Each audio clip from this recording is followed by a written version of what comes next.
Rivers were once the uncrossable walls of the medieval world.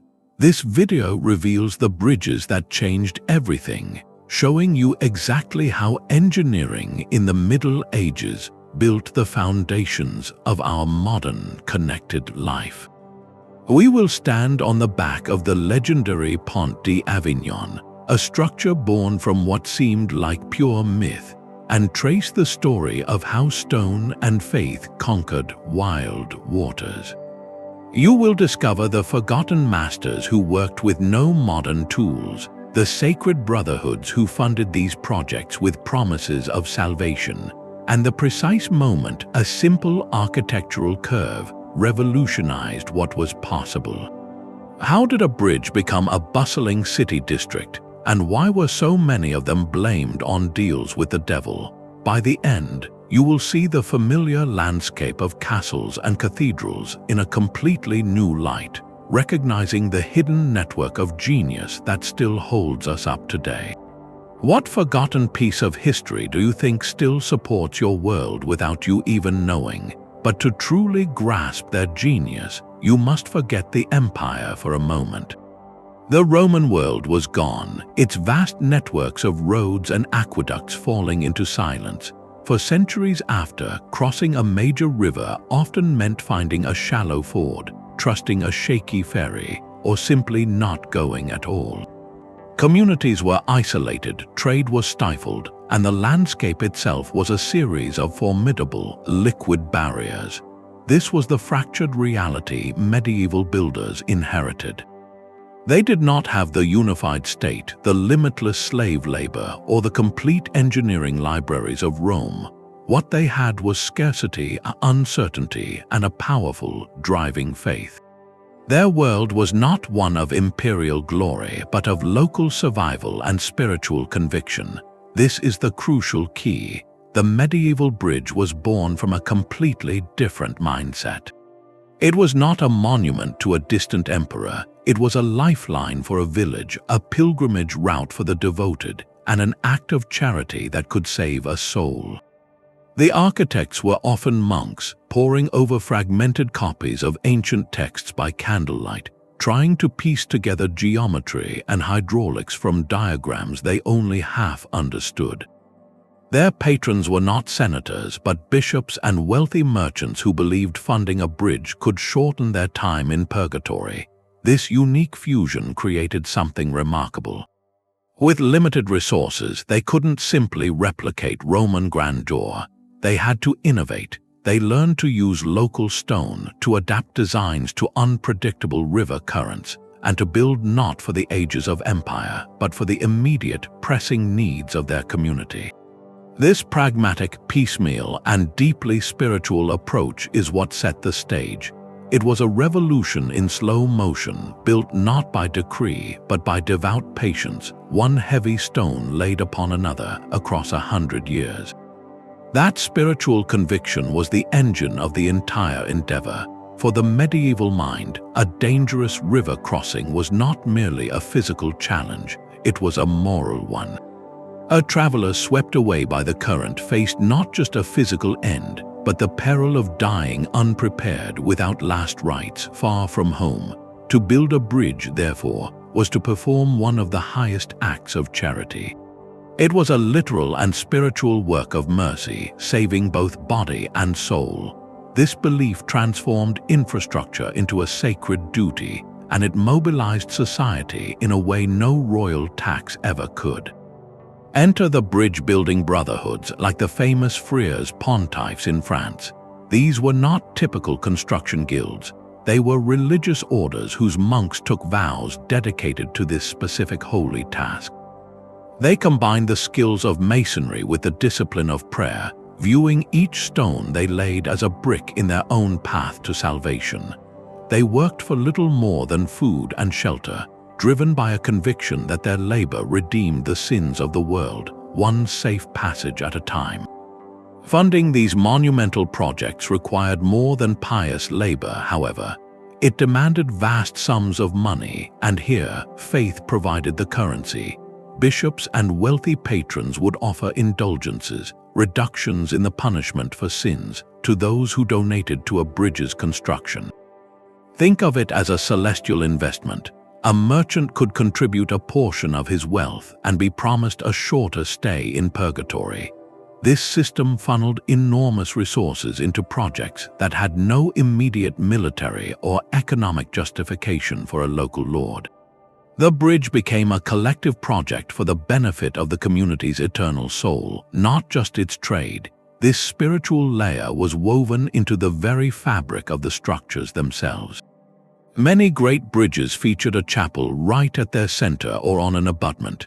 These were not afterthoughts, they were integral. A weary pilgrim halfway across a long span could enter, light a candle, and offer thanks for safe passage so far, or pray for strength for the journey ahead.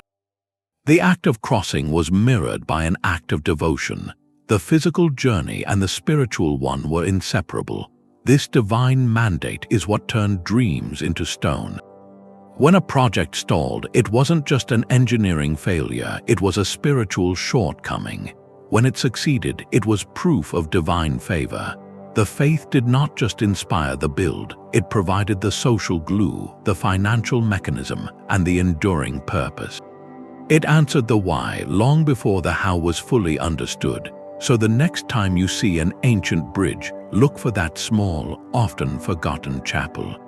In its quiet stones, you hear the echo of a world that believed building a safe path for others was the closest one could get to building a staircase to heaven. Yet for all its spiritual power, faith alone could not hold back the relentless force of a river. The true miracle was carved in stone, a quiet conversation between geometry and gravity. To understand these bridges, you must see them not as solid walls, but as cleverly balanced sculptures of empty space. Their genius lies in a single, elegant shape, the semicircular arch. This was not a medieval invention, but a Roman inheritance they perfected through desperate necessity. Picture the arch not as a doorway, but as a team of stones holding each other up. Each wedge-shaped block, called a voussoir, leans on its neighbor. The weight of the bridge deck and anyone crossing it pushes down, and that force is transformed, traveling sideways along the curve of the arch and then straight down through the stones into the massive piers below. It is a beautiful chain of compression where every stone is essential, and at the very top of that curve sits the most famous piece, the keystone. It is often said this central wedge locks the entire arch in place, and while that is part of the story, its true role is more profound. The keystone is the final piece of a perfect puzzle. Once it is slid into position, the temporary wooden frame, called the centering, can be removed. In that moment, the arch becomes self-supporting. The keystone symbolizes the moment potential becomes permanence, the instant the bridge decides to stand on its own. But the arch's greatest enemy was not above, it was below. A river does not stand still. It claws at the foundations, swirling and digging around the piers in a process called Scour. A mason could build the most perfect arch, only to watch the river hollow out the ground beneath it and swallow his work whole. Their solution to this watery siege was the Cutwater. Look at the upstream side of any old bridge pier, and you will likely see it shaped to a sharp point like the prow of a stone ship. This was not for decoration. That pointed nose splits the current, guiding the water smoothly around the sides of the pier, dramatically reducing its erosive power. It is a shield made of shape, a testament to how these builders learned to work with the river, not just against it. And none of this would have been possible without the centering, that temporary wooden skeleton. Building the centering was itself a masterpiece of carpentry, erected on shaky ground in the middle of a flowing river. It had to be strong enough to hold the immense weight of uncured stone, yet precise enough to create the perfect curve. Once the arch was complete and the mortar set, the centering was carefully dismantled, often by burning or knocking out key supports, in a tense ceremony where the builders would finally see if their calculations held true. This was the high wire act, the moment where theory met reality. So the next time you pass under an old stone arch, see it for what it is, a captured waterfall of force, channeled downward by clever curves and defended by stone prows. It is a frozen diagram of physics conceived by faith and executed by a deep, hard-won understanding of the world's push and pull. But the semicircular arch, for all its Roman strength, was a rigid master. Its perfect half-circle demanded a specific height for a given width, locking builders into a predetermined shape. To cross a wider river, you needed either a flatter, weaker arch or an impossibly tall one.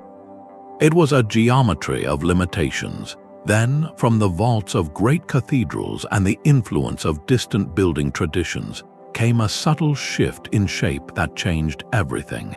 The pointed arch arrived not with a fanfare, but with the quiet confidence of a better idea. Look at the difference. Where the Roman arch is a steady, rounded rainbow, the pointed arch rises like two hands meeting in a prayer. This simple change from a continuous curve to two intersecting arcs was a structural revolution. It redirected the forces at play. In a rounded arch, the weight pushes outwards as much as it pushes down, demanding massive, thick piers to contain that sideways thrust.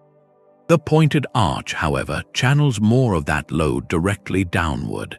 Think of it as focusing the weight into a sharper, more vertical line. This meant the supporting piers could be taller and more slender, presenting less obstruction to the river's flow during floods. Suddenly, a bridge could reach higher without becoming ungainly, and its foundations could be narrower, reducing the costly, dangerous work in the riverbed.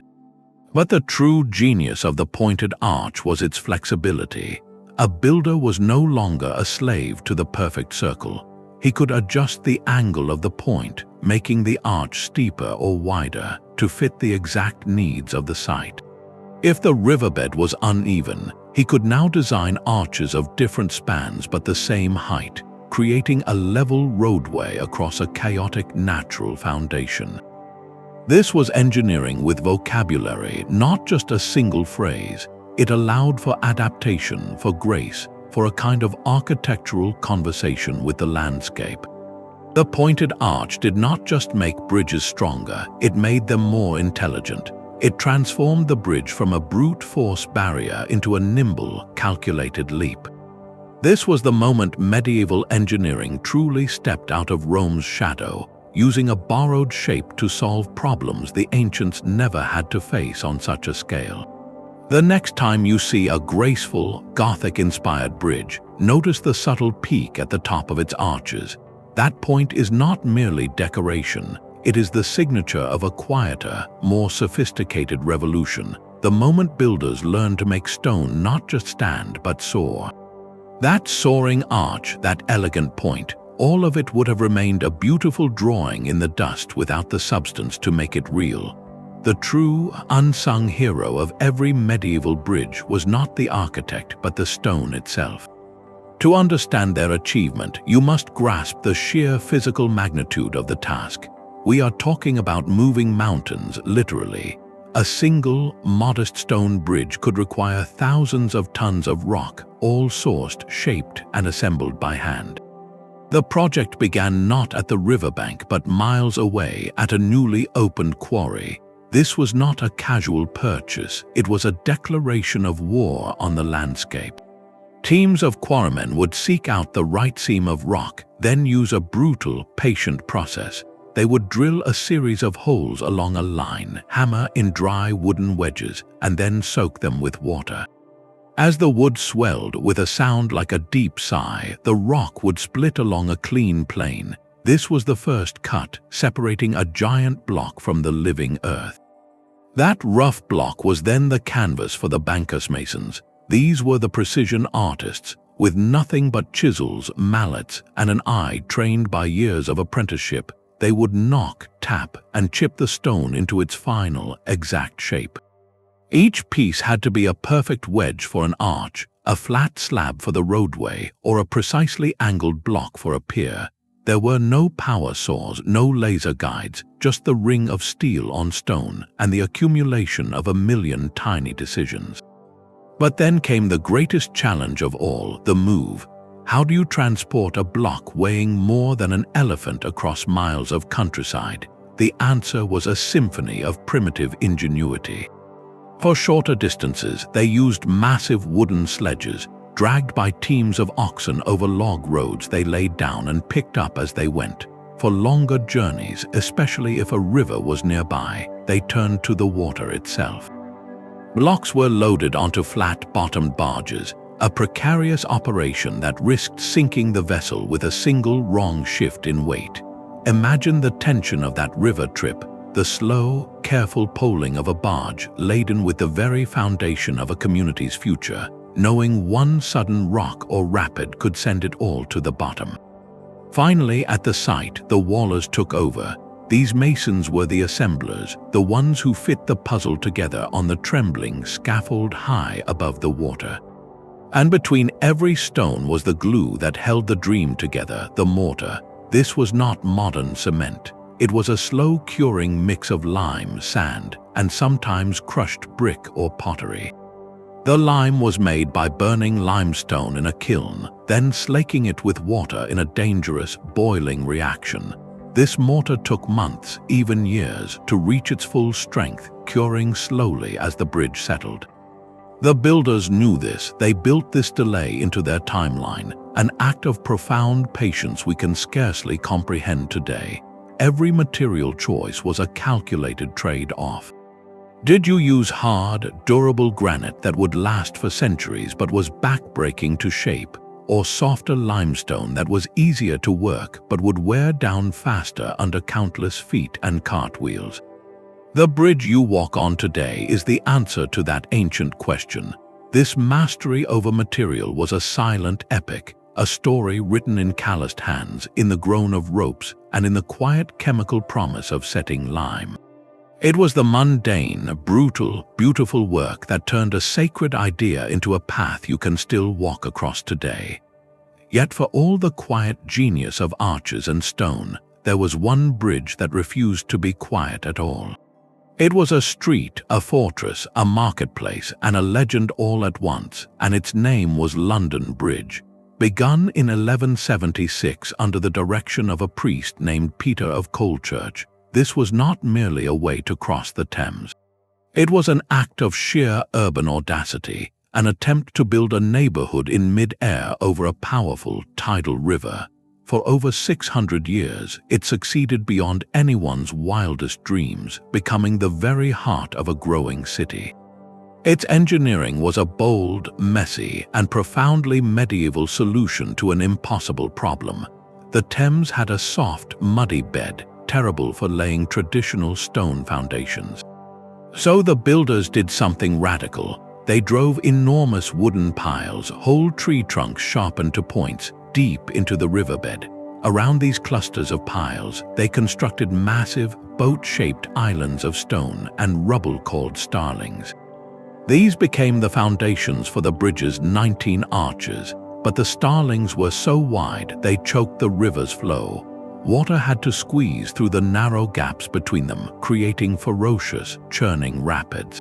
To cross by boat became a famous and often deadly thrill, a whitewater ride through the center of the city. London Bridge, in its effort to stand firm, had permanently changed the very river it crossed.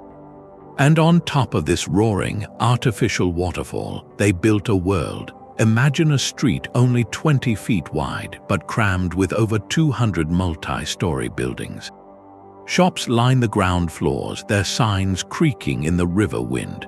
Families lived in the upper stories, their windows overlooking the chaotic water below. There was a grand chapel dedicated to St. Thomas Becket, a drawbridge for defense, and even a grim gatehouse where the heads of those deemed traitors were displayed. The bridge was a city upon a bridge, a buzzing, clattering, smelly, and vibrant economic engine. Every cart entering London from the south paid a toll. Every ship passing beneath its arches had to lower their masts or pay a fine. It controlled all movement and thus all wealth. This constant hum of commerce and life came with a dark side, of course. Fires were a constant terror in the tightly packed wooden structures, and major blazes swept through multiple times. The crowded conditions and the river mist created a challenging environment for health. Yet for centuries the community persisted, adapted, and thrived. London Bridge showed the ultimate consequence of medieval engineering ambition. It proved a bridge could be more than a connection between two banks. It could be the bank, it could be the market, the temple, and the home. It dictated where the city grew, how it traded, and even how it defended itself. The structure was a living entity, a stone and timber heart that pumped the lifeblood of commerce through the veins of London, for better and for worse. Its legendary nursery rhyme echoes a simple truth, that when you build not just a crossing but a destination, you build the story of a city itself. London Bridge proved a bridge could be a city, but in Florence, they built a bridge that became a masterpiece of survival.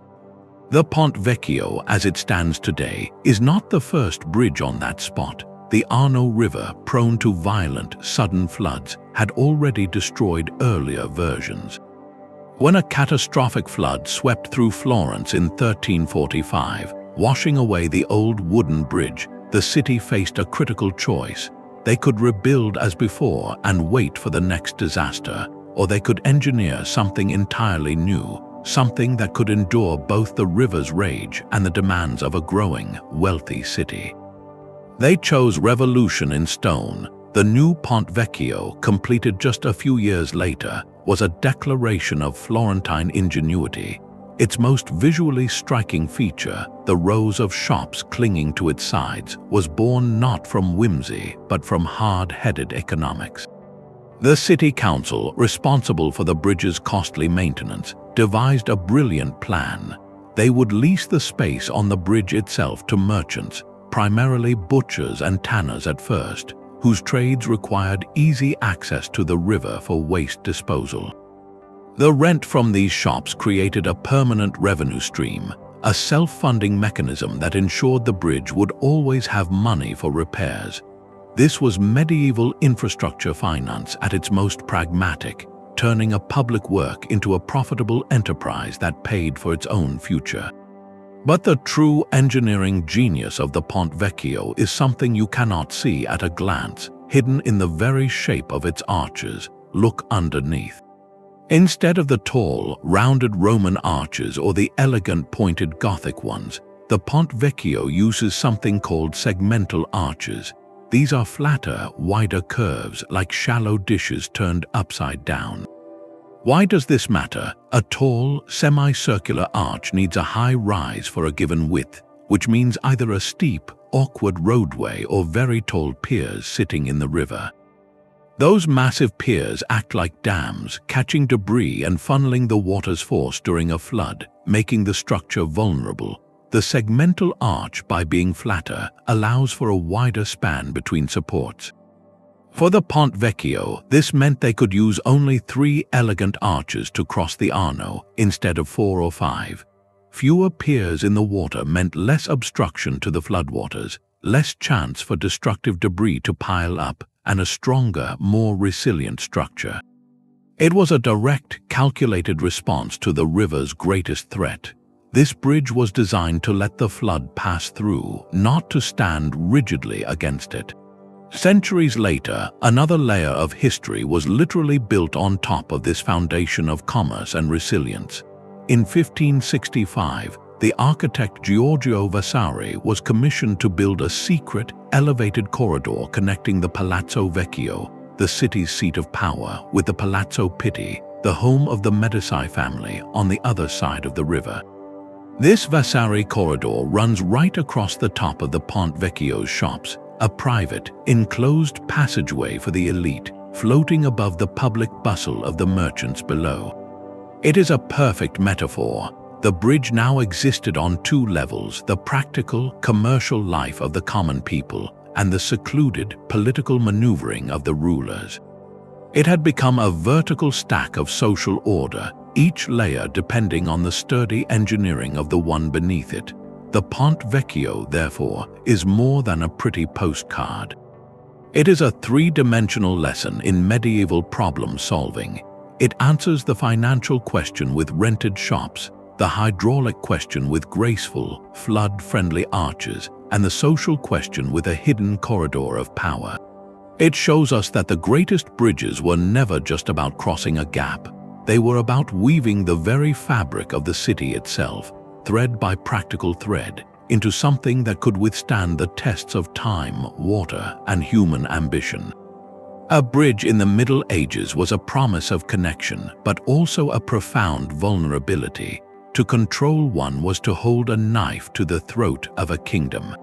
In an age where walls defined safety, a long, exposed stone roadway was a defensive nightmare, an invitation to an enemy. So medieval engineers performed a remarkable feat of architectural alchemy. They transformed these open pathways into some of the most formidable fortresses ever built, creating structures that were both a welcome handshake and a clenched fist. Consider the Pont Valentré spanning the Lot River at Cahors in France. At first glance, its three soaring towers create a skyline of breathtaking beauty. But look closer, those towers are not decorative spires. They are military keeps transplanted onto a bridge. Their walls are pierced with narrow arrow slits, designed for archers to fire out while presenting a tiny, almost impossible target to anyone shooting back. At the top, you will see the stark, geometric teeth of machicolations. These stone galleries projected out from the wall with holes in their floors. They were not for admiring the river view. They allowed defenders to stand directly above an attacker at the gate and drop stones, boiling liquids, or anything else that would halt an assault, all while remaining shielded behind solid stone. The bridge itself became the killing ground. This defensive mindset extended to the very gates of passage. Thick, iron portcullises, heavy lattice grills, could be slammed down from within the gatehouse towers, sealing the bridge ends in an instant. Drawbridge sections could be raised, leaving a yawning gap in the roadway. Controlling a bridge meant you decided who moved, when, and at what cost. It was the ultimate checkpoint, governing the flow of everything from a farmer's cart of grain to a king's column of armored knights. For a local lord, a fortified bridge was a guaranteed source of revenue through tolls, but it was also a statement of raw territorial power. The message was carved in stone and iron for all to see. You cross here by my grace, and my strength ensures that grace is not abused. This dual identity connector and barrier forced engineers into a constant, delicate balance. They had to design for the peaceful procession of daily life, with wide enough roadways for carts and crowds, while simultaneously planning for siege with choke points, murder holes, and fields of fire. The bridge fortress was a paradox made solid. It had to be open enough to justify its existence, yet closed enough to defend its value. This tension shaped the geography of empires.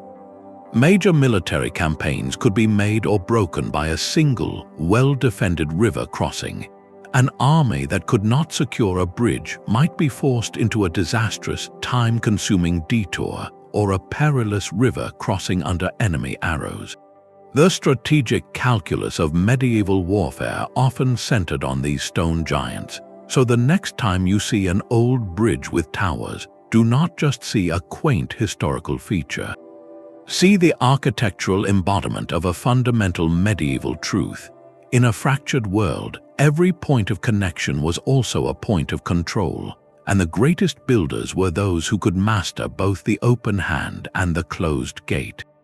A bridge that defied nature could only be explained by a pact with it. Scattered across the map of Europe, from the vertiginous gorges of the Swiss Alps to the rugged ravines of southern France, are structures with a shared, sinister nickname, the Devil's Bridge. The Teufelsbrücke in Switzerland, the Pont du Diable in the Cévennes, and dozens of others carry this darkly complementary title. Their legends are remarkably similar. A community, desperate for a crossing over an impossible chasm, finds the task beyond any mortal builder.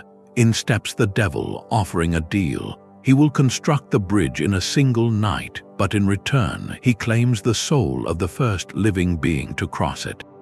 The bridge is built with terrifying speed and impossible grace, a stone arc leaping across a void where no human work should stand.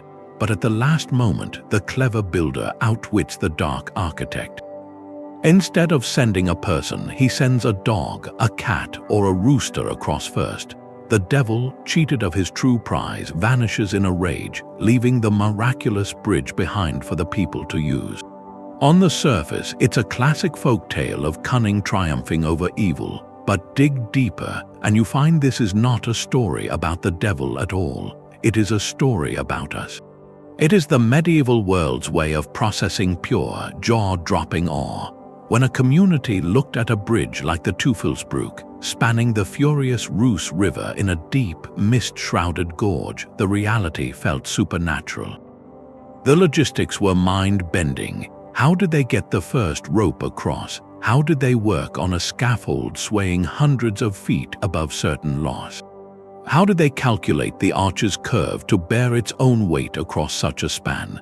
The answers lay in a combination of courage, empirical knowledge passed down through generations, and trial and error that must have felt like a form of madness. To the average person, this wasn't engineering, it was magic. And in a world where the divine and the demonic were daily realities, if God's grace inspired the bridge, the devil's cunning must have built it. The myth is a cultural admission of defeat, a surrender to the inexplicable genius of the master mason. It acknowledges that this work pushed at the very limits of what people believed was possible within the laws of nature.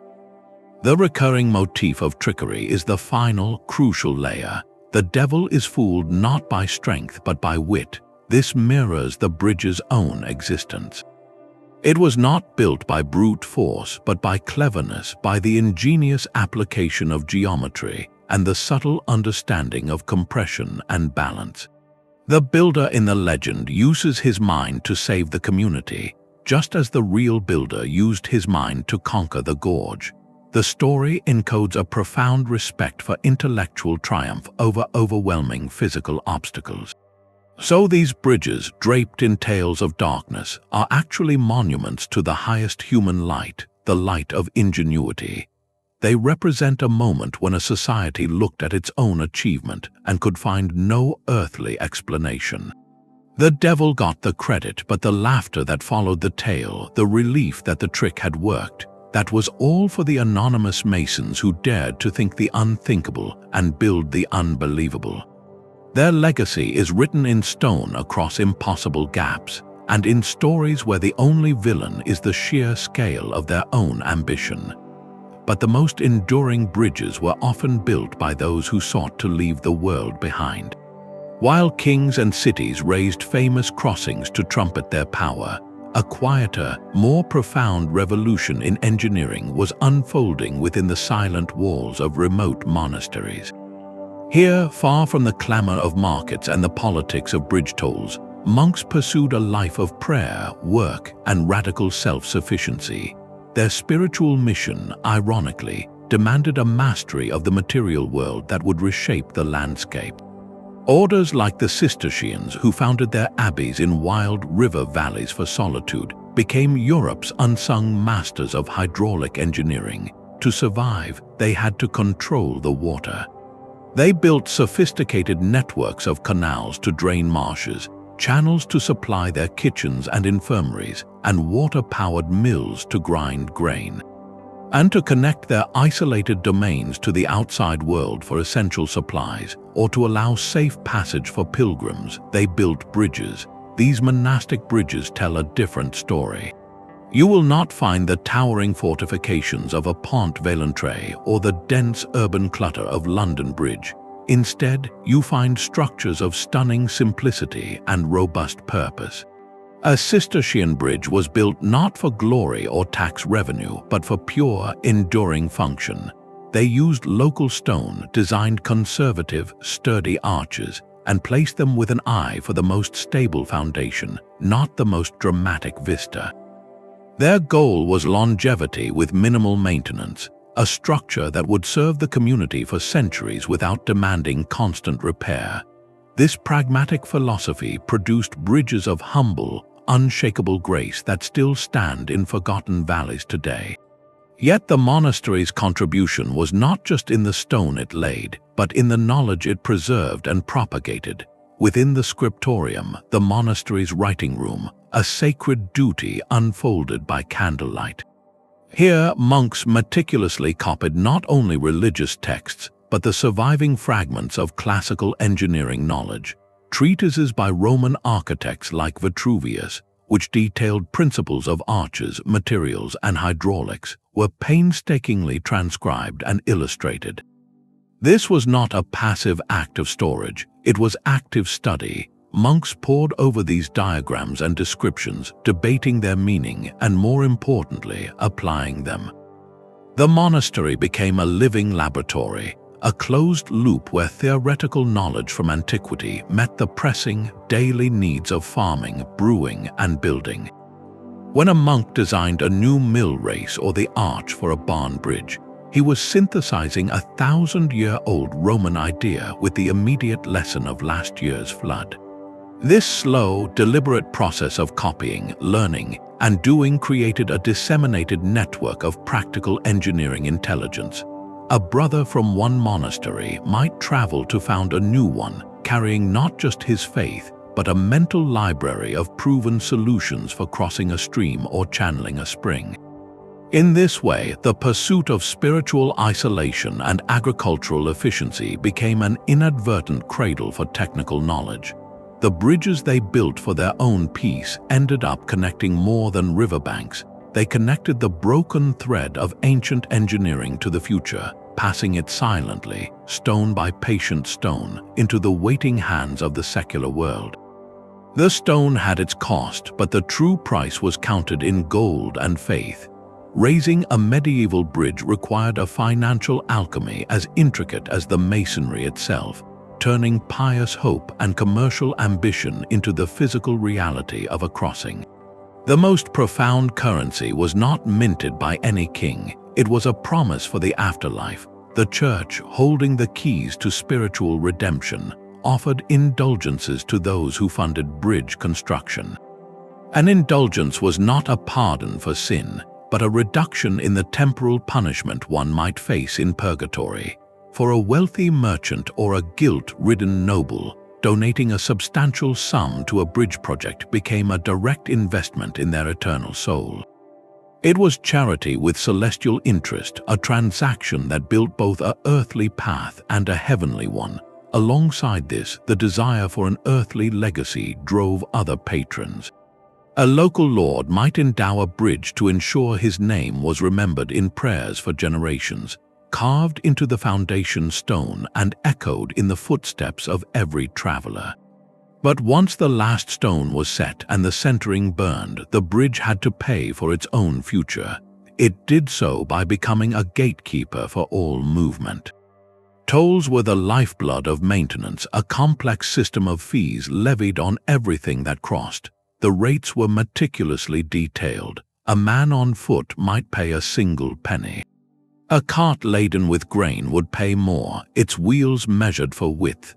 A herd of sheep would incur a fee per head, while a noble's retinue might negotiate a bulk passage. This revenue was often managed by a bridge trust or a specific guild, a dedicated body responsible for repairs, paying watchmen, and clearing debris. This created a self-sustaining economic loop where the bridge's utility funded its own longevity. This system, however, was a constant source of social friction. The toll was a tax on necessity, and it could feel like exploitation. In 14th century France, this tension erupted in the uprising known as the Michelet Revolt. Peasants and townsfolk, already burdened by harsh times, rose violently against the toll collectors on the bridges around Chartres, seeing the fees not as fair payment for upkeep, but as an unjust extraction by distant authorities. Their anger was a stark reminder that the bridge, for all its spiritual and economic engineering, existed within a human landscape of inequality and grievance. The financial ecosystem of a great bridge was thus a delicate balance, a three-legged stool of piety, commerce, and civic duty. it proved that the vision to span a river was only half the battle. The other half was building an equally innovative system of value around it, one that could convince a man to pay for a journey he might never take, all for the sake of a soul he hoped to save and a community he may never see. Stone endures but wood adapts. While the great stone arches of the south were monuments to permanence, the dense forests and swift rivers of northern Europe demanded a different kind of genius, one built from living timber. In these landscapes, the master carpenter was the true bridge builder, working with a material that was strong, abundant, and forgiving. Their craft created a vast, vanished network of wooden crossings, a testament to speed, flexibility, and a profound partnership with the local environment. The technology began with the most fundamental element, the pile. To create a stable foundation in soft riverbeds, carpenters used a technique called pile driving. They would erect a massive tripod frame over the water, from which a heavy iron weight, the hammer, was suspended by ropes. Teams of men would pull the hammer up and let it drop, over and over, pounding the sharpened tip of a massive oak log deep into the riverbed until it hit solid ground. This rhythmic, percussive work could go on for days, the sound echoing through the forest as they created a forest of wooden stilts upon which the bridge would rest. On top of this substructure, the true artistry began. To span wider distances without intermediate supports, carpenters developed intricate truss designs. A truss is a framework of beams arranged into triangles, a shape that cannot be deformed without breaking a member. By connecting these rigid triangles together, they could create a lightweight but incredibly strong lattice that could carry heavy loads across impressive gaps. It was geometry made from timber, a silent understanding that triangles distribute force where curves cannot. To protect this wooden skeleton from the relentless rain and snow, they would often enclose it, creating the iconic covered bridge. These roofs and siding were not merely for sheltering travelers, though that was a welcome benefit. They were essential armor, shielding the critical structural joints and beams from the weather that would otherwise cause them to rot and weaken within a generation. A covered bridge was a pragmatic shell, extending the life of the wood from decades to centuries. The Capelbrook in Lucerne, though rebuilt after a fire, stands as a majestic example of this tradition, a long, covered gallery spanning the river with a story painted on its interior trusses. But perhaps the most critical role for timber bridges was one of urgency in warfare. When an army needed to cross a river quickly, there was no time for quarrying stone or mixing mortar. Military engineers would prefabricate timber components and carry them with the baggage train. At the river's edge, they could deploy a pontoon bridge, using boats as floating supports, or a more stable trestle bridge, hammering piles into the bed and assembling the deck in a matter of hours. This ability to throw a bridge across a waterway could turn the tide of a campaign, making timber a strategic material of immense importance. Yet this very adaptability came with a tragic fragility. Wood burns, wood rots. The very elements that made it perfect for quick construction and repair also destined most of these structures to be lost. They were consumed by accidental fires, deliberate destruction in war, or simply slowly returned to the earth by fungus and time. This is why the timber bridge is the great forgotten chapter of medieval engineering. Its legacy is not in a long list of surviving monuments, but in the echoes of its principles. It reveals the medieval mind at its most resourceful, not imposing a single material on every landscape, but looking to the local forest, understanding the grain of the oak, and crafting a solution that was in harmony with the place. It was engineering as conversation, not conquest, a dialogue between human need and the gifts of the living world. The forests of the north spoke the language of timber, but in the sun-baked lands of the Mediterranean and beyond, a different intellectual current was flowing, one that would quench the thirst of European engineering. The story of the medieval bridge is not a solitary European epic. but a chapter in a vast, interconnected book of knowledge written across continents. For centuries, while Western Europe was fragmented, the Islamic world, stretching from Spain to Persia, was a beacon of scientific and mathematical scholarship. In great libraries and observatories, scholars preserved and expanded upon the works of ancient Greece, Rome, and India, making leaps in algebra, geometry, and optics. This reservoir of knowledge did not stay behind closed doors. It traveled primarily through the vibrant, multicultural crossroads of Al-Andalus, Islamic Spain. Cities like Toledo, reconquered by Christian forces in the 11th century, became astonishing centers of translation. Here, in bustling scriptoria, teams of Jewish, Christian, and Muslim scholars worked side by side, translating thousands of Arabic texts into Latin. Imagine a monk from France or England arriving in Toledo and encountering, for the first time, precise Arabic translations of Euclid's Elements or Ptolemy's Almagest, alongside original Islamic treatises on advanced algebra and trigonometry. These were not just philosophical texts, they were practical toolkits. They contained sophisticated methods for calculating areas and volumes, for precise land surveying, and for understanding the complex geometry of curves. This was the missing manual. Suddenly, the master mason trying to calculate the perfect curve for an arch had access to a more precise mathematical language.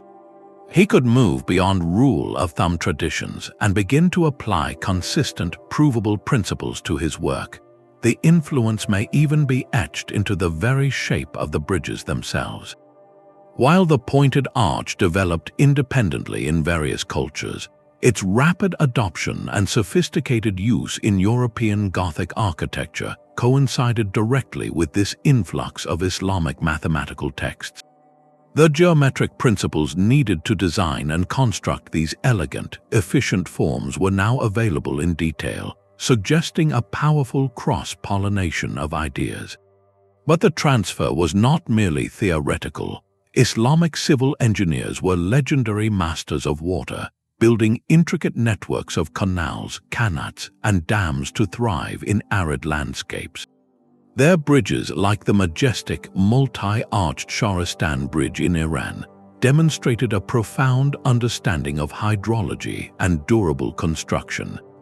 Through trade routes that snaked from Venice to Baghdad, through the pilgrimage routes to distant shrines, and even through the harsh lessons of conflict during the Crusades, European builders were exposed to these advanced techniques. They saw new ways to design piers that resisted scour, new mortar recipes, and new approaches to managing a river's force. This silent, centuries-long conversation across cultures acted as a massive accelerator. It infused the pragmatic, faith-driven engineering of medieval Europe with a new layer of mathematical rigor and hydraulic wisdom. The next great cathedral or bridge that rose in France or England was not just a product of local tradition and divine inspiration.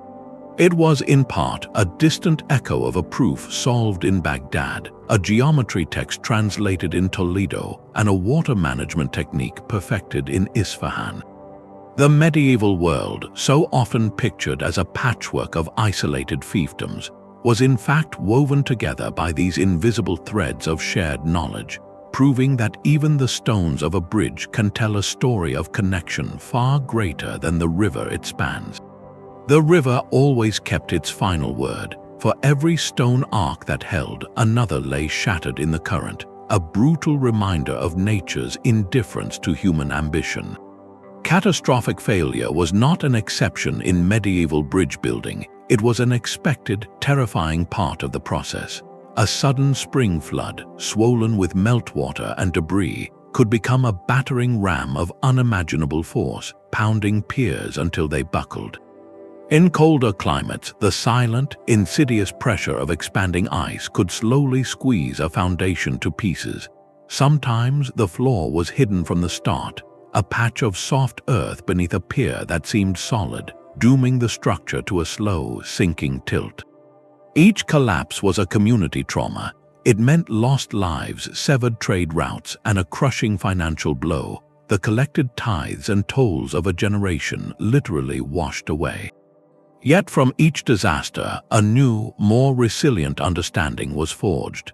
The destruction of the old Roman bridge at Avignon during a siege in the 12th century was a crisis, but it created the vacuum into which a legend stepped, the Pont Saint Benezet.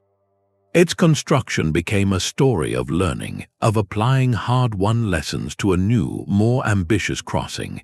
This pattern repeated across the continent. When a bridge fell, the survivors did not simply rebuild the same way. They became forensic engineers of their own misfortune. They would study the wreckage. Did the piers fail from the upstream side? Then the next design would feature stronger, sharper cutwaters to split the current more effectively. Did the central arch give way first? Perhaps the next profile would be a sturdier, rounder arch or a more flexible pointed one, depending on the nature of the failure. Did the foundations wash out? That meant driving piles deeper or building on a wider, more stable base of rubble. This was progress written in ruin. It was an empirical, trial-and-error science where the laboratory was the river itself, and the cost of an experiment was measured in tons of lost stone and communal heartache. These stories of collapse are not mere footnotes of engineering history.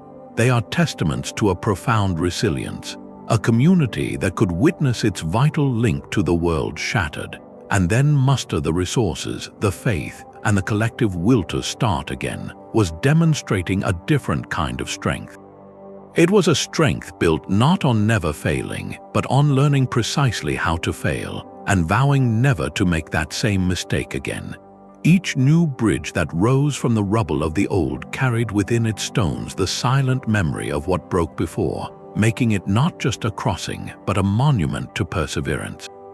But the stone did not lift itself. Behind every arch, every perfect voussoir, lay a vast and intricate human machine, a society in miniature organized for a single, monumental purpose. The construction site of a major bridge was a symphony of specialized labor, each note played by a different guild. The stonemasons, the undisputed soloists, were divided into ranks. The quarrymen, with their knowledge of the earth's grain, extracted the raw material. The bankers, working at their stone benches, chiseled each block to geometric perfection.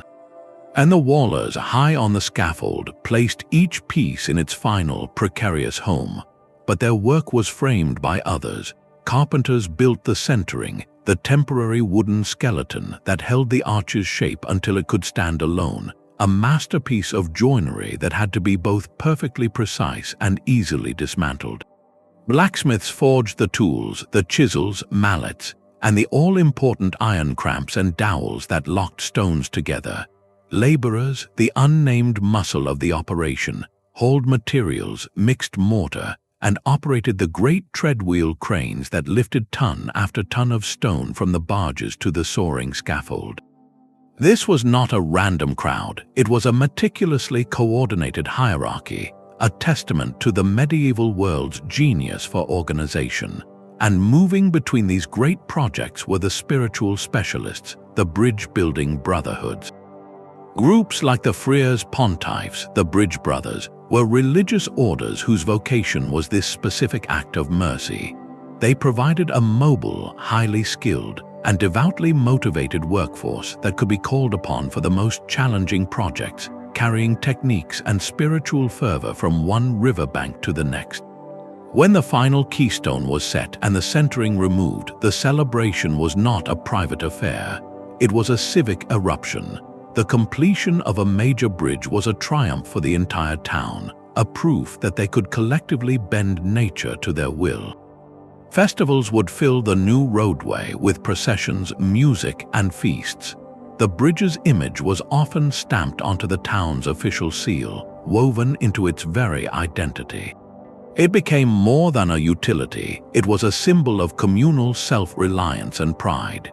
This collective spirit extended to its care. Maintenance was often managed by a bridge trust, funded by tolls and charitable bequests, ensuring its survival became a shared responsibility passed down through generations.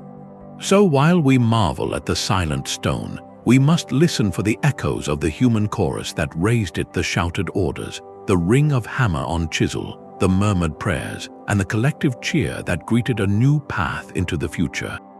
The true foundation of every medieval bridge was not just rubble and mortar, but trust, coordination, and a profound, shared belief in what a community could build together. The ambition to span a single river was just the beginning. Medieval engineers soon set their sights on a far grander obstacle, the valley itself. To conquer these vast, undulating gashes in the landscape, they developed the viaduct, a bridge that refused to end. These were not mere crossings, but extended stone roadways marching across the countryside on a rhythmic procession of arches, sometimes stacked in multiple tiers. They were the arteries of a growing world, designed to carry not just travelers and carts, but in some cases the very lifeblood of water through aqueduct channels at their crest. While the most famous example, the breathtaking Pont du Gard in southern France, is a Roman masterpiece, its enduring presence throughout the medieval period served as a constant, awe-inspiring textbook. Monks, merchants, and masons traveling along the old Roman roads would have seen it, a three-tiered giant of golden stone, and understood that human will could indeed stitch the earth back together. That vision of continuity, of a road that never dipped, became a powerful inspiration. Building such a structure, however, was a problem of an entirely different magnitude. A single bridge required you to find two stable points. A viaduct demanded you create a dozen, across ground that could shift from solid rock to soft marsh within a few hundred paces. This demanded the first, crucial step, precise surveying over sometimes miles of terrain. Teams would use simple but effective tools like the corrubates, a long, water-leveled wooden frame, to ensure their pathway maintained a gentle, consistent slope from one end to the other. A miscalculation of even a fraction of an inch per arch could compound over the length of the structure, leaving the final segment hopelessly misaligned. Then came the foundation work, a repetitive but critical nightmare. Each pier had to be dug down to stable ground, which meant the depth could vary wildly from one arch to the next. The viaduct had to be perfectly level on top, but its legs were of different lengths, like a table standing firm on an uneven floor. This required an intuitive yet sophisticated understanding of load distribution. The weight from the highest, longest central arches had to be channeled down through piers that might be built on completely different types of earth. The solution lay in proportion and mass. Wider valleys required wider, more robust piers. The arches themselves were often slightly steeper or shallower to adjust for the changing stresses. It was a holistic calculation, viewing the entire miles-long structure as a single, flexible entity. The payoff for this staggering effort was a transformation of human geography. A viaduct did not just connect two banks, it eliminated the valley altogether. It turned a half-day's arduous descent and climb into a pleasant 20-minute stroll. For trade, this was revolutionary. A merchant's wagon, spared the bone-jarring trip down a muddy slope and through a rocky stream, could carry more goods, travel faster, and break fewer axles. Remote hilltop villages, once isolated by the sheer inconvenience of the terrain, could now be linked directly to the bustling lowland markets. The viaduct expanded the reach of civilization itself, pulling distant regions into the network of commerce and communication. To build one was to perform a kind of geographic alchemy. It was a declaration that the path would no longer follow the land's whims. The land would now accommodate the path. In those long, graceful lines of stone marching toward the horizon, you see the medieval mind transitioning from simply navigating the world to actively, patiently, rewriting its very contours. Their names are whispers in the stone, but some echoes grew loud enough to be remembered. For every 100 bridges built by anonymous hands, a few masters rose from the ranks of the craftsmen to become legends in their own time, their reputations traveling far beyond the riverbanks they tamed. Consider Jean de Chelles, a name etched into the history of 13th century Paris. While he is famed for his work on the soaring nave of Notre Dame, his expertise was also sought for the very practical magic of bridging the Seine. He was not merely a stonemason, he was a master of geometry and statics, a man who could translate the delicate tracery of a cathedral window into the robust, load-bearing curve of a bridge arch. His career tells a story of a new kind of professional, one whose skill was so renowned that city councils and bishops competed for his services, pulling him from project to project across the region. He was a problem solver who moved between the sacred and the secular, proving that the genius required to reach for heaven was the same genius needed to conquer a river. Then there is the story woven more from faith than from ledger books, that of Saint Benezet, the shepherd boy of Avignon. According to legend, he was visited by a divine vision commanding him to build a bridge across the treacherous Rhône, a river that had claimed countless lives.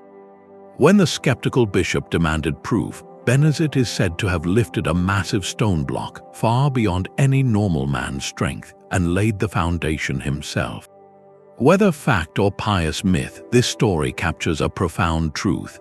Benezet and the religious order he inspired, the Friars Pontiffs, embodied the fusion of spiritual calling and practical action that drove so much medieval engineering.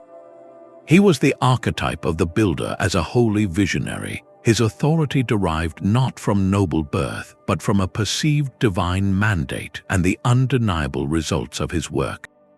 His legacy was not just a bridge, but a template for how faith could mobilize and legitimize technical ambition.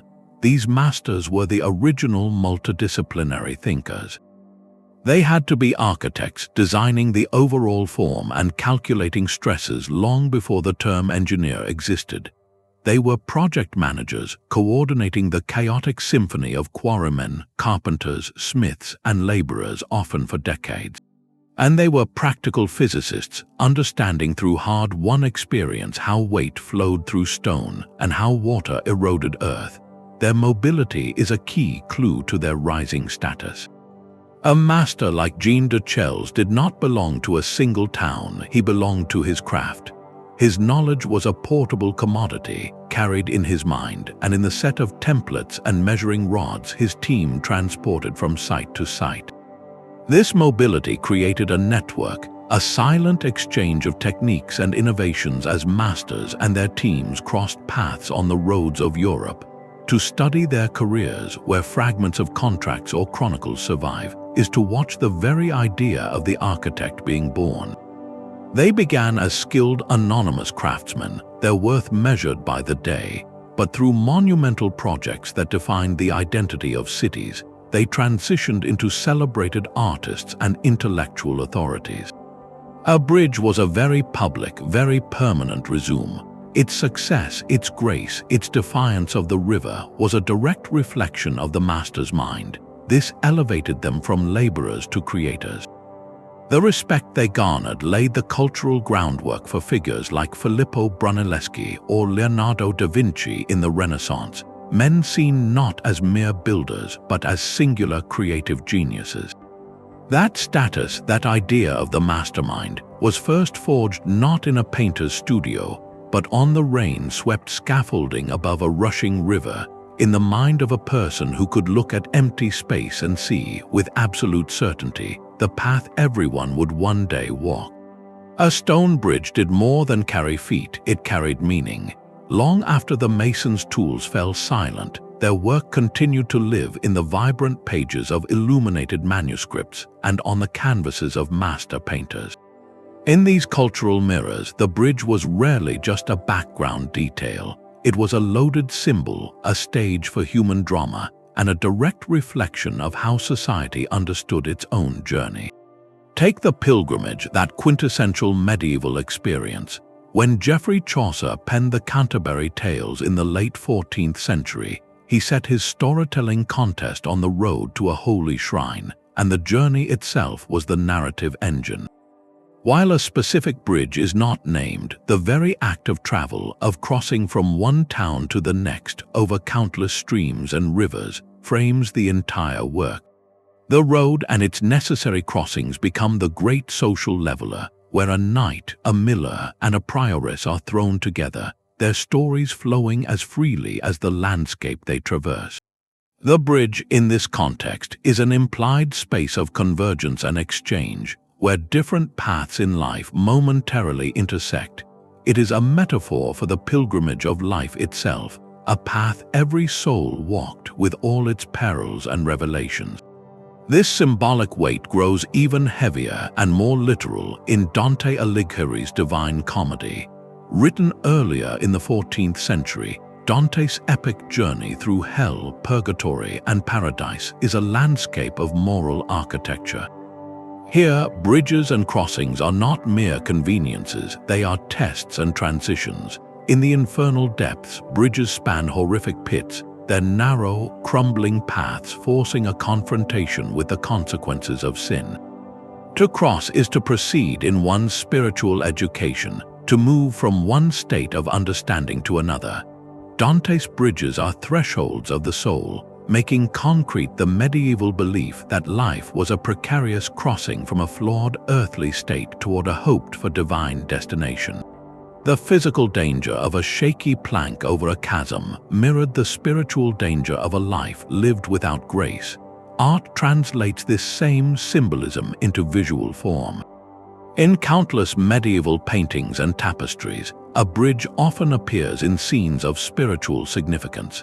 A saint might be depicted crossing a narrow bridge over a raging river, representing the triumph of faith over worldly tribulation. In depictions of heaven and earth, a delicate, almost ethereal bridge might connect the two realms, symbolizing the possibility of salvation. But these artworks are more than allegory, they are also historical documents. Look closely at the bridges painted in the calendar scenes of books like the Tres Riches Heures du Duc de Berry. They show stone arches with pedestrians, carts, and even chapels, rendered with careful detail. They tell us about the width of the roadway, the presence of parapets, the types of traffic, and how these structures were integrated into the daily rhythm of the seasons and agricultural life. We see them as busy, functional spaces, the veins through which the lifeblood of the community pulsed. This duality is the key. In the medieval imagination, the bridge was never just one thing. It was both a gritty, muddy reality of commerce and travel, and a crystalline symbol of transition. It represented the danger of the journey and the hope of the destination, the separation between communities and the tangible proof they could be joined. When a poet wrote of a bridge or a painter included one in a biblical scene, they were tapping into a shared cultural vocabulary. Everyone understood what a bridge meant because everyone depended on them, feared their collapse, and celebrated their existence. They were embedded in story and image because they were first embedded in the fundamental experience of being in the world, a constant reminder that every path involves a crossing, and every crossing changes who you are. The last stone set was a promise, not a finish line. A medieval bridge, once the cheering crowds dispersed, entered a new and endless phase of its existence, a quiet war against time and the elements. Its completion was merely the moment it began to decay. Every sunrise brought a new assault, from the relentless scouring of the current to the insidious freeze and thaw of ice-cracking stone, from the grinding passage of countless cartwheels to the occasional, devastating blow from a careless barge. To own a bridge was to inherit a perpetual, costly duty, a burden as heavy as the structure itself. This reality gave birth to one of the medieval world's most ingenious social inventions, the bridge trust. These were not casual arrangements, but formal, legally binding institutions. A trust would be established, often in the will of the original patron or by decree of the town council, and endowed with a dedicated income stream. This could be the rents from shops built upon the bridge itself, like on the Pont Vecchio, or the steady flow of tolls from every crossing. This money was locked away, managed by appointed wardens, for one purpose only: the bridge's eternal care. It was a self-funding mechanism for immortality. ensuring the community's lifeline would not fray simply because the original builders were gone. The work funded by these trusts was constant and varied. One of the most common tasks was repointing. The mortar between the stones, that crucial glue, was the bridge's first line of defense against water infiltration. Over decades, it would crumble and wash away. Teams of masons would have to carefully rake out the old, weak mortar and press in new, durable lime mix, a painstaking process of sealing the structure's skin against the damp. The roadway itself was a battlefield of wear. The massive, flat paving stones, called flags, would be worn into deep ruts by iron-rimmed cartwheels or cracked by frost. Replacing these required closing a section of the bridge, levering up the damaged stone, and fitting a new one with exact precision, all while traffic impatiently waited. Below the waterline, an invisible enemy accumulated, silt. The river would deposit sand and mud around the bridge's piers, slowly building up. If left unchecked, this silt could redirect the current in dangerous ways, increasing scour on the opposite side, or even raise the riverbed enough to make the arches dangerously low for boat passage. Periodically, the trust would pay for dredging, a miserable job of men in barges using long-handed scoops to clear the foundations, maintaining the waterway the bridge was built to span. Then there were the sudden, catastrophic repairs. A spring flood stronger than any in living memory could slam whole trees into the cutwaters, cracking stonework. A heavily laden merchant vessel, misjudging the current, could crash into a pier. Each event demanded an emergency response, a scramble for skilled masons and expensive materials, paid for from the trust's reserves. This is why so many of the medieval bridges we admire today are not pristine, untouched originals. They are palimpsests, documents written and rewritten over centuries. Look closely at an old bridge like the Pont d'Avignon. You might see a section where the arch stones are a slightly different color or size, evidence of a rebuild after a long-ago collapse. The roadway may have been widened in the 18th century to accommodate larger coaches, its original parapet replaced. A chapel might have been added, then later secularized into a toll house. Each change, each repair was a conversation. The bridge, a static object, was in a continuous dialogue with a dynamic environment and an evolving society. This reveals a profound medieval engineering philosophy that we often overlook. Building was not a one-time act of triumph, it was the initiation of a legacy. It was an act of faith in the future, a contract signed with the next generation and the one after that. The true masterpiece was not the bridge that never cracked, but the community that never stopped caring for it, understanding that their shared survival literally depended on keeping the path open. For every triumph of stone, there existed a shadow realm of grand ambition and heartbreaking collapse. The medieval imagination was not bound by the limitations of the quarry or the river's flow. Builders dreamed of spans that would defy belief, of mechanisms that would move mountains, and of concepts that reached far beyond the reliable arch. But the frontier of their knowledge was a hard, unyielding line, and many dreams shattered against it. These are the stories of the bridges that never were, the designs that failed, and the limits that defined an era. They are not tales of incompetence but of courage, of minds reaching so far into the future that their own time could not yet follow. Consider the most fundamental limit, the simple width of a river. A city might envision a majestic crossing with a single, central arch of unprecedented span to allow for unimpeded boat traffic. The master mason would calculate, consult his templates, and finally shake his head. The semicircular arch's geometry was a cruel master. To cross a wider gap, you needed a proportionally higher rise. An arch wide enough for their vision would have to soar to an impossible height, creating a bridge that was more of a mountainous climb than a practical roadway. The pointed arch offered more flexibility, but even it had its breaking point. The wooden centering needed to support the unfinished stonework during construction, would have to be a colossal feat of carpentry in itself, spanning that same daunting gap without collapsing under the immense weight. Sometimes the dream was simply too big for the timber and rope available to realize it. The project would be scaled back, redesigned with more smaller arches, or abandoned entirely, leaving behind only a mention in a council's frustrated records. Then there were the attempts to leap beyond stone altogether. In the rugged terrain of Asia, travelers' accounts and perhaps even traded sketches spoke of flexible crossings made from woven bamboo or iron chains. The idea of a suspension bridge where the roadway hangs from cables strung between towers would have seemed like magic to a European mason used to compression. There is scattered, tantalizing evidence that some daring minds attempted their own versions. Could thick, hand-forged iron chains have been stretched across a narrow chasm in the Alps?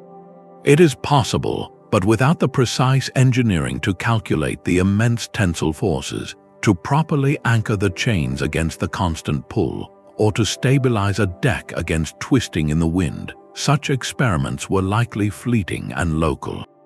They remained fascinating curiosities, not reproducible technologies, because the underlying science of tension was a language not yet fully spoken in the West. Movable bridges presented another tantalizing frontier. The simple drawbridge, a wooden platform that could be lifted to block a fortified gate, was common. But the dream of a larger, counterweighted bascule bridge, like a giant seesaw that could lift an entire stone span to let ships pass, was a puzzle of physics and mechanics that largely remained on the drawing board.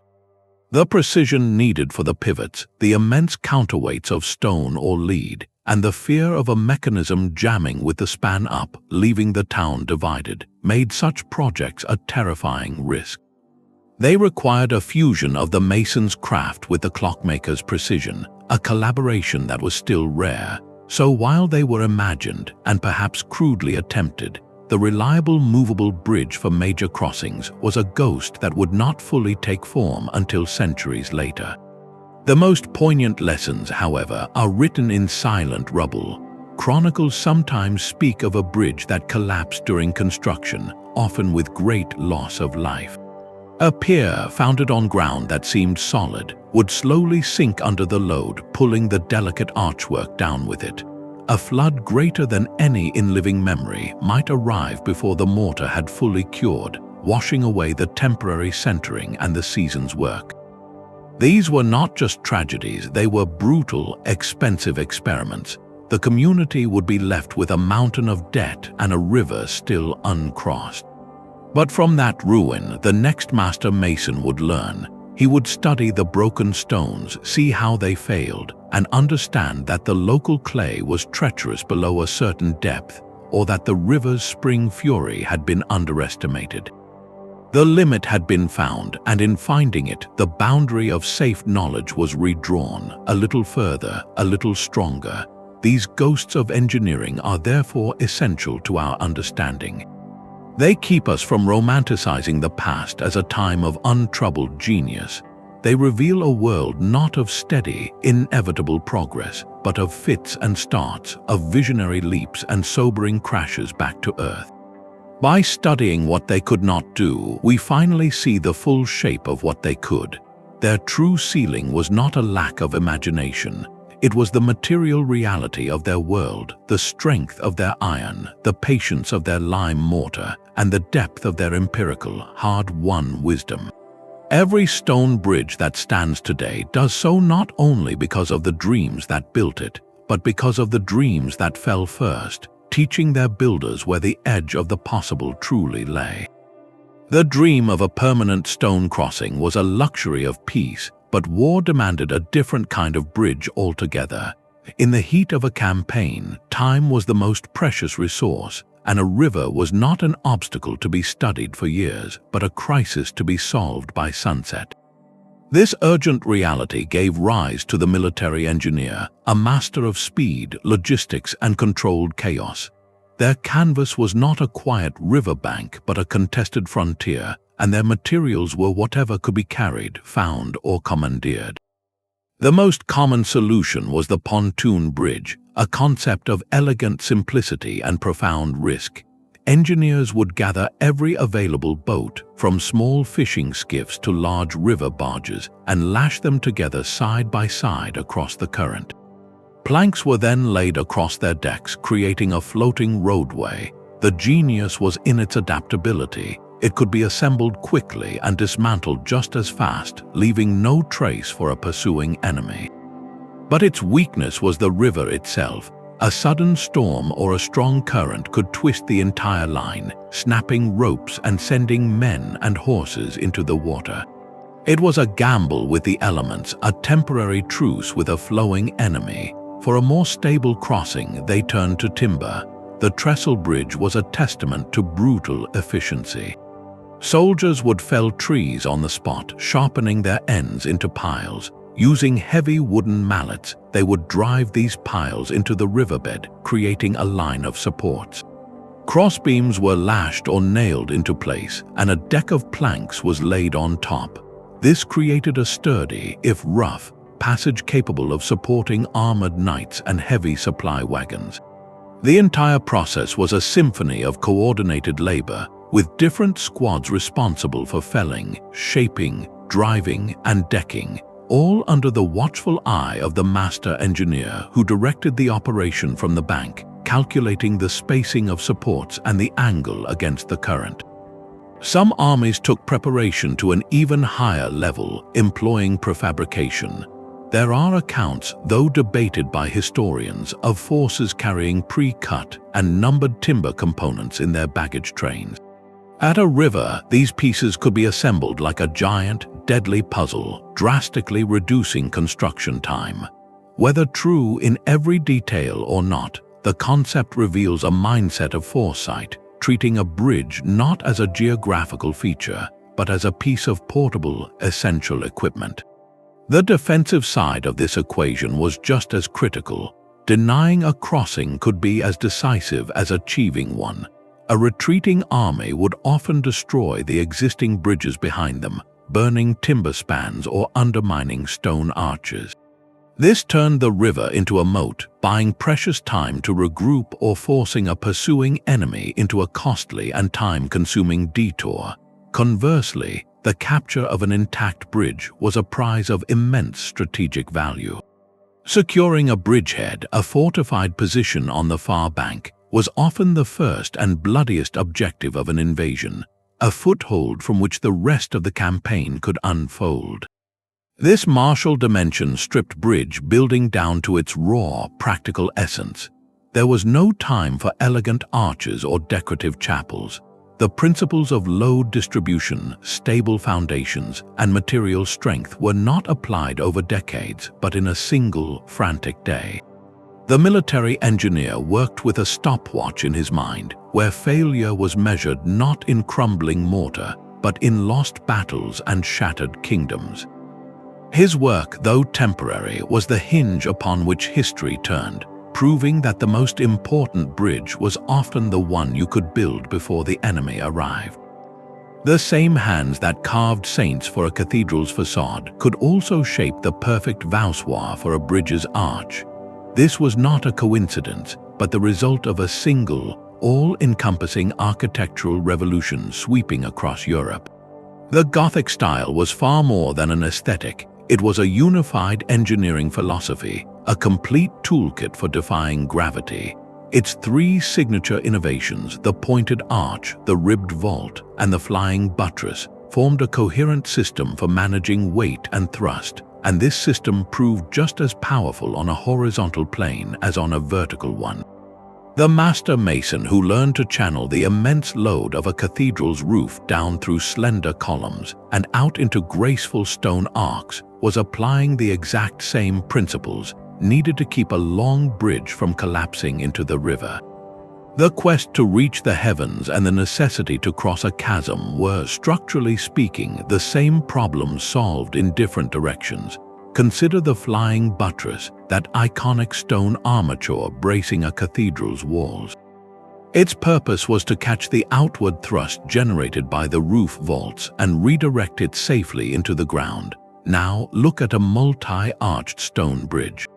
Each pier does precisely the same job.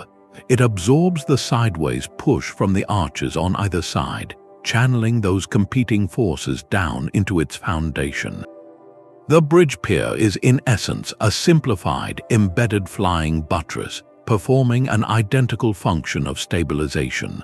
This shared logic meant that the most sought-after master masons were truly multidisciplinary. A man like Pierre de Montreuil, who worked on the radiant chapels of Saint Denis and Notre Dame in Paris during the 13th century, would have possessed a mental library of stress distributions and geometric solutions that were directly transferable to civil projects. His expertise was not in building churches or bridges, but in mastering the behavior of stone under force. This fusion of sacred and civil purpose finds a breathtaking embodiment in the Pont de Rohan in Landerneau, France. Built in the 16th century, it is not a mere crossing but an inhabited bridge, a rare surviving example of a type once common.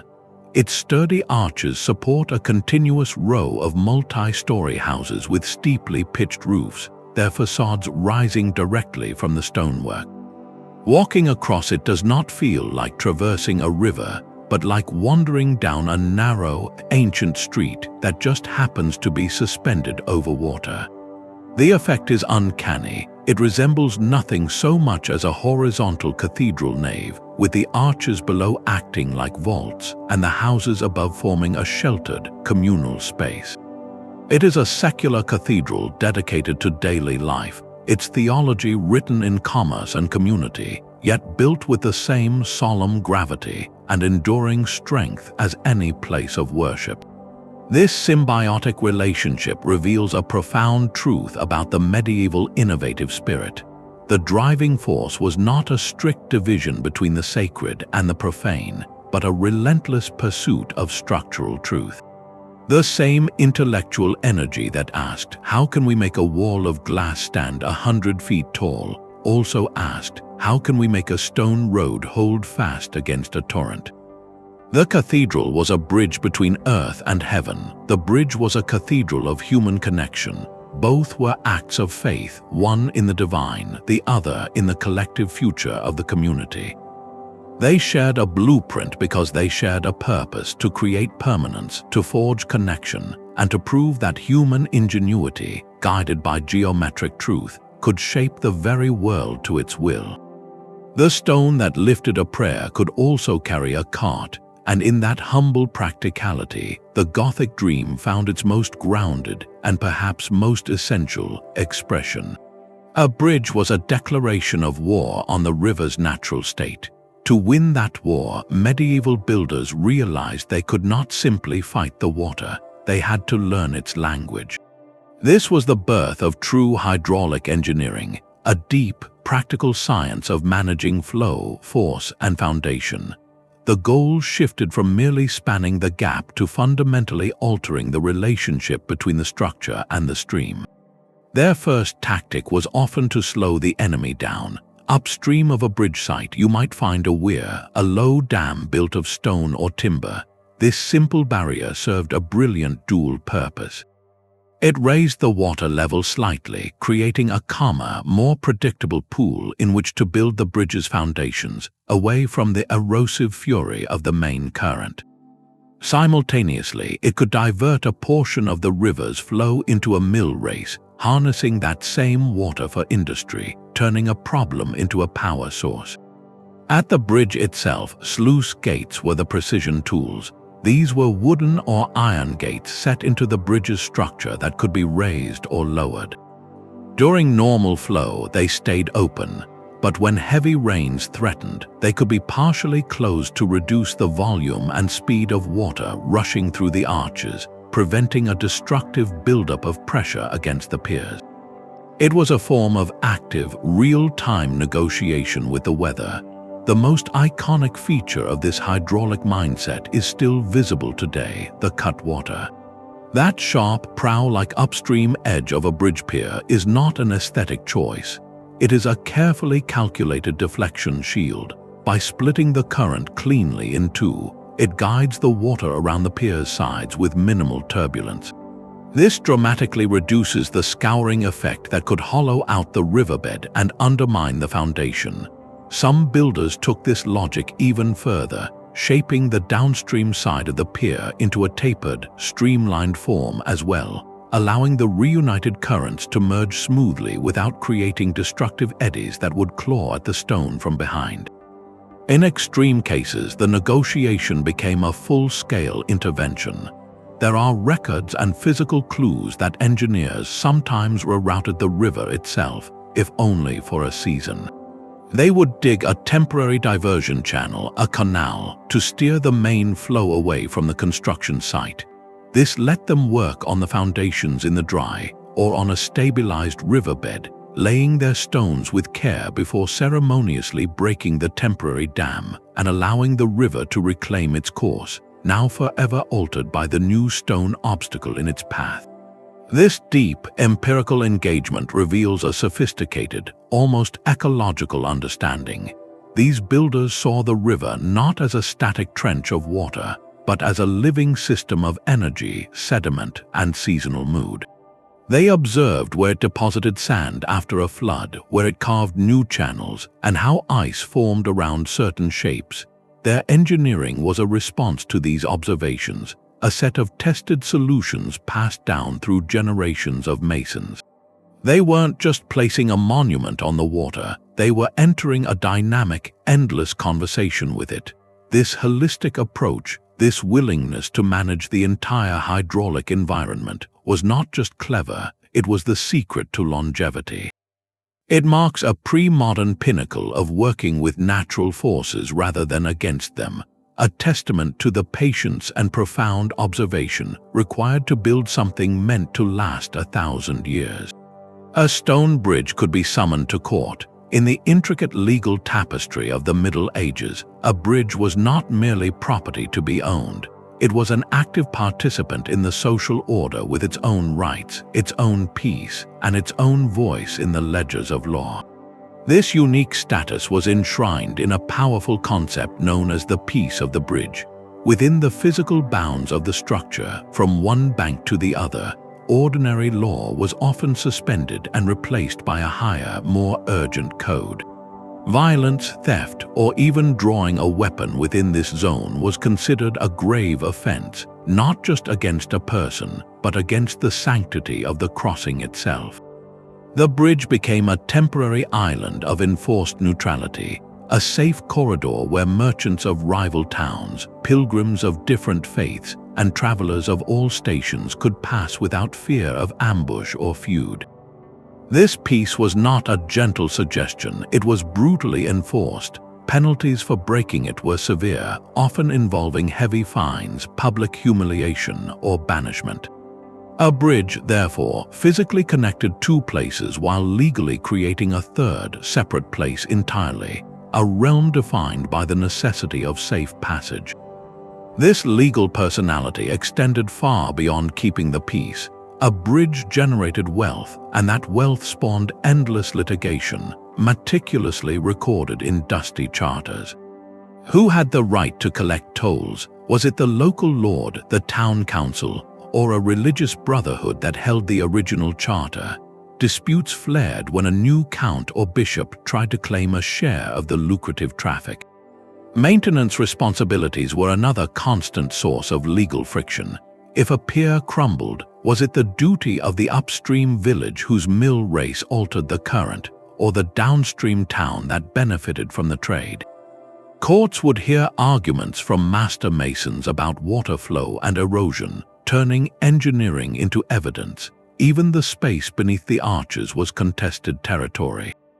Fishing rights from a bridge were a valuable privilege, and we have records of bitter lawsuits between towns over who could cast nets from which pier, the legal language meticulously describing stonework to define property lines in the flowing water. In this way, a bridge evolved into a jurisdictional entity unto itself, a corporation in stone. Some bridges held charters granting them income from sources beyond tolls. A bridge might own the rights to a watermill constructed on its abutment, the grinding of grain funding its own repairs, It could claim a percentage of sales from markets held on its roadway or on the banks immediately adjacent, turning the crossing into a literal marketplace.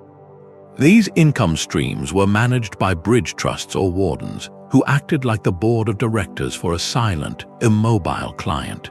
The bridge's financial health was audited, its expenses argued over in council meetings, and its future planned in legal documents that bound future generations. This transformed the structure from a passive piece of infrastructure into an active, economic institution. It had a budget, employees in the form of toll collectors and masons, and a mandate to perpetuate its own existence. To walk across a medieval bridge, then, was to traverse a layered landscape of law as much as stone. You stepped out of the jurisdiction of one lord and into the sovereign peace of the bridge itself, before passing under the watchful eyes of its toll collectors and into the authority of the opposite shore. This legal dimension reveals the bridge's ultimate role. It was a node of order in a fragmented world, a physical instrument for standardizing rules, securing commerce, and imposing a fragile, necessary stability upon the chaotic flow of human life. The next time you see an ancient arch, remember that its deepest foundations were not just in the riverbed, but in the parchment of charters and the solemn pronouncements of judges, who understood that for a society to move forward, its paths must be governed by more than just mortar. From the spiritual quests that funded them to the guilds that built them, the bridges of the Middle Ages stand as multifaceted monuments to human ingenuity. They were never just one thing. A single stone arch could be, all at once, an engine of economics, an instrument of war, a symbol of faith, and a masterpiece of pragmatic science. It collected tolls, repelled armies, saved souls, and defied rivers. This convergence of purpose is what makes them so profoundly human. Each bridge was a negotiation, a compromise between the ideal and the possible, between divine aspiration and muddy, on-the-ground reality. The stonemason's chisel was guided by scripture and geometry, by the bishop's promise of salvation and the merchant's demand for a reliable route. The resulting structure tells a story not of perfect, untroubled genius, but of trial, error, and stubborn triumph over a natural world that did not care for human schedules. Every surviving arch is a fossilized moment of problem-solving, a captured breath of collective effort held for centuries. When we drive over a modern overpass or stroll across a city bridge today, we are participating in a ritual they invented. We cross without a second thought, our trust placed in concrete and steel, but that foundational trust was first earned stone by patient stone, arch by trembling arch, across the wild rivers of a fragmented world. The medieval engineers did not just build crossings, they built the very concept of reliable connection. They turned the impossible into the everyday, laying the literal groundwork for the networked planet we now inhabit. Their legacy, therefore, is not merely in the picturesque ruins that dot the European countryside. It is embedded in the invisible expectation that a path will be there, that a gap will be spanned, that communities can and must reach one another. It lives in the quiet confidence of our daily commutes, so the next time you cross a bridge, pause for just a moment, feel the solidity beneath you. That is more than engineering, it is an ancient promise kept, a testament to the enduring human conviction that no river, no valley, no division is ever truly permanent. The stones may speak of faith and finance, of war and water, but together they whisper a single, timeless idea, that to build a bridge is to believe in a future worth walking toward. If you found this journey across the ages compelling, consider subscribing for more deep dives into the hidden foundations of history. We would love to hear from you which medieval marvel, bridge or otherwise, astonishes you the most. Share your thoughts in the comments below.